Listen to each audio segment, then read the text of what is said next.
Parfait, salut à tous, j'espère que tout le monde se porte extrêmement bien. Donc on est vraiment très proche d'un sommet historique sur Bitcoin. Donc franchement c'est super intéressant ce qu'on a actuellement. Donc on est à peu près, là on est à moins de 4% d'un sommet historique. Pourtant absolument personne parle du Bitcoin. Donc on regarde un peu là, les recherches du Bitcoin en général. Lorsque les recherches sont extrêmement élevées, ok. Donc j'ai précisé les 5 dernières années, souvent il y a une euphorie sur le marché et c'est un bon moment pour revendre. Ok, là au contraire on voit qu'absolument personne s'y intéresse.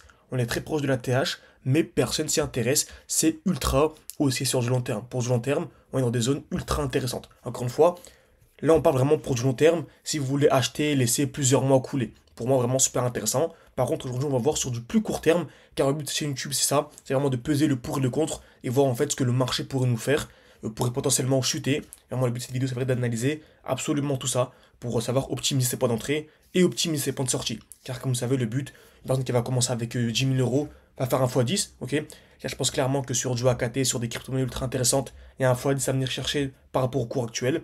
Mais une personne qui va être un peu plus intelligente, qui va savoir anticiper les chutes de 20, 30, 40%, va passer d'un x10, donc de 10 000 à 100 000, au lieu d'arriver à 100 000, elle va finir à 300, 400 000. Pourquoi? Car elle a réussi à anticiper des chutes de 50%, par exemple. Ok.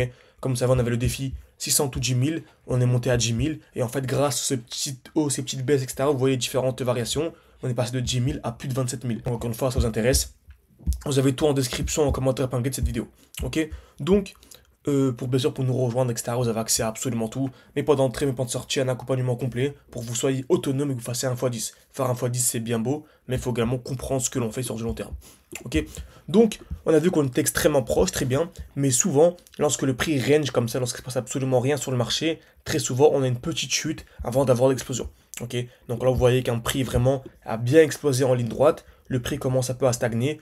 Souvent, le prix devient un peu chiant, vraiment ennuie tout le monde sort du marché, et ensuite on a une petite chute avant d'avoir l'explosion. Ok, donc très souvent on a ça. Sur Bitcoin, on remarque quoi actuellement? Donc je vous ai partagé déjà hier une position. Donc ici il y avait une belle position. Donc on était entré comme ceci. Il y avait, je crois, il me semble que c'était un 5 de RR. Et on est venu les récupérer. Donc c'était un 6 de RR. Et ce matin, on est venu les récupérer. Pourquoi est-ce que je suis sorti à ce niveau-là? Car il y a un potentiel de chute. Ok, donc il y a une probabilité que le marché chute. Donc déjà, 6 de RR, c'est déjà extrêmement bien. Donc on prend toujours des profits. Ok, mais également, vous savez, donc on a dit précédemment que lorsque le prix explosait et retracé, il y avait souvent un risque de chute. Très souvent également, il y a ce qu'on appelle une zone de liquidité. Donc en gros, le prix va taper plusieurs fois au même niveau. Donc on est ici une fois, deux fois, trois fois au même niveau, par exemple. Ensuite, le prix vient casser vers le haut et casser vers le bas. Donc quand vous avez ça, vraiment, c'est un signal ultra baissier. Ok, donc quand vous avez la création de liquidité, casse vers le haut, casse vers le bas avec une double cassure, très souvent, on prend retracement de Fibo, début du mouvement, haut du mouvement, on a une chute en fait pour venir minimum sous les 0,5 de Fibo avant d'avoir le mouvement aussi. Ok, donc une personne qui va vendre ici pour acheter plus bas, elle va gagner un bon petit pourcentage qui va lui permettre, dans notre cas, nous par exemple, de passer de 27 000 à plus de 33 34 000. Ok, donc 2000 par-ci, 2000 par-là à la fin, ça fait vraiment une très belle somme. Ok, donc on va aller en plus petit time frame actuellement, on va voir quoi. Donc c'est propre ce qui se passe. Ok, donc attention, donc on a des lows de plus en plus hauts, donc des points bas de plus en plus hauts qui sont assez haussiers, mais on a potentiellement également ici une trendline, donc potentiellement également une zone de liquidité où on voit qu'en fait le prix va taper une fois, deux fois, trois fois au même niveau. Donc il y a une probabilité que le prix vienne liquider tout ça avant de repartir vers les plus hauts. Ok, donc il faut vraiment garder ça en tête. Encore une fois, c'est une question de probabilité. Très bien. Donc actuellement, on a quoi? On a une belle distribution également. On voit que le prix ici vient taper une fois, deux fois, trois fois au même niveau. On est venu casser vers le haut, casser vers le bas. Donc selon moi, encore une fois, si le prix vient faire ça, je revends. Je vous dis bien, si le prix va faire ça, je revends. Donc je revendrai aussi de cette manière-là, avec un stop loss juste au-dessus. Ok, encore une fois, moi je suis vraiment full spot, hein. Le but vraiment c'est de racheter, de revendre et de racheter plus bas pour venir minimum dans ce bloc. Donc on va par exemple prendre un trade comme ça pour venir chercher le 4 de RR. Ok, simplement. Donc là on a un peu petit time frame, hein. Le but vraiment c'est de comprendre comment le marché bouge parce que c'est la smart money qui contrôle et qui manipule le marché de A à Z. Que vous soyez en 20, en 30, en 40 minutes, le marché bouge toujours de les manières. Donc en gros ce genre de configuration, et ça qui est super important. Beaucoup de personnes savent entrer au bon moment, vont faire un x10, mais ne sauront pas à quel moment sortir. Ici, on est en 30 minutes, on a cette configuration, mais lorsque l'on sera en fin de marché, ok, donc sûrement à la fin de l'année selon moi, on aura ce même genre de configuration en weekly, et là, il faudra absolument sortir.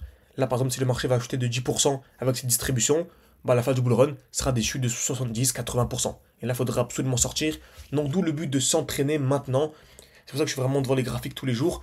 Je pourrais très bien acheter, acheter, acheter, accumuler. Et tant que la dominance du Bitcoin ici, comme vous savez, hein, pour vraiment que le marché va vraiment à la hausse, il faut que la dominance du Bitcoin chute. Ok. Donc, pour moi, tant qu'elle est au-dessus des 61%, on va dire, bah, il ne se passe pas grand-chose. On n'aura pas vraiment la vraie alt season. Pour que les altcoins explosent, il faut que ça chute pour moi sous les 61%. Ok. Pour qu'on ait vraiment la vraie phase où on va chercher du 800, du 900%, du x8, du x9, du x10. Ok, très bien. Donc je pourrais très bien faire ça, placer une alerte au 61%, et tant que ça sonne pas, bah en fait je fais rien. Alors qu'absolument pas. Ok, pourquoi? Parce qu'en travaillant et en entendant les graphiques tous les jours, on acquiert de l'expérience, ça va nous permettre de savoir sortir au bon moment. Ok, donc il n'y a que le travail qui paye encore une fois. Très bien. Par contre, si le prix ne vient pas casser ses plus bas, et qu'au contraire, on vient ici créer des lots, donc des points bas de plus en plus hauts, bah il se passera absolument rien. Donc beaucoup me diront, bah c'est simple en fait, en train de nous dire que soit on achète, soit on revend. Non. Là j'ai des crypto-monnaies. Si on a la configuration que j'ai partagée juste avant, bah je revendrai pour racheter plus bas. Bah sinon je garde simplement. Ok. On va regarder d'autres crypto-monnaies, par exemple XRP, XRP USDT. On remarque, hein, on est ici dans une très belle zone d'achat. Donc franchement, on arrive à un beau bloc baissier, donc c'est le dernier mouvement baissier avant l'explosion. Nous, pour l'instant, il n'y a pas vraiment de signaux de vente. Ok. Donc, à part, si on vient casser ce lot, j'ai une alerte ici. Si on vient vraiment casser ce lot, ça pourrait être baissier. Mais pour l'instant, au contraire, c'est une belle zone d'accumulation. D'autres crypto-monnaies comme Solana, donc Sol USDT. Donc, pareil, hein, j'ai cette position-là. Il se passe pas grand-chose. On est venu ici sous les 0,5 du Fibo. On avait vu précédemment qu'on avait une explosion. On prenait le bas du mouvement, le haut du mouvement. On est venu sous les 0,5 du Fibo. Donc, au contraire, pour moi, en tout cas sur du long terme, c'est une très belle zone d'accumulation. On va finir avec Link, qui me que j'apprécie beaucoup également. Donc ça charge un petit peu. Ok, pareil, j'ai mon alerte ici. Ok, donc pour moi, dès lors, si on vient casser vers le bas, ici, hein, si on vient casser les 14 $, on pourrait venir bien plus profondément. Donc personnellement, je vous tiendrai au courant encore une fois dans mon groupe, hein, dans la section Link. Donc section Link, allez, donc à ce niveau-là. Ok, mais en gros, si on vient casser les 14, je revendrai sûrement pour acheter plus bas. Et là, il y aura certainement une chute d'une trentaine de pourcents. On n'y est pas du tout. Mais vraiment, vraiment pas du tout. Au contraire, on est un beau bloc baissier. Et si on vient casser ici les 16,6 $, bah, je reprendrai une position à l'achat. Vous voyez? Donc en gros, j'ai des alertes un peu partout. C'est pour ça que vraiment, je vous facilite le travail. Je vous tiens au courant dès que j'achète, dès que je revends. Donc n'hésitez vraiment pas, contactez-moi sur WhatsApp ou soit réservez un appel avec moi. C'est en description de cette vidéo. Ok? Donc voilà, c'est moi en personne qui vous répond. On discute ensemble. Si votre profil correspond, on vous intègre au sein de l'école, au sein de l'accompagnement.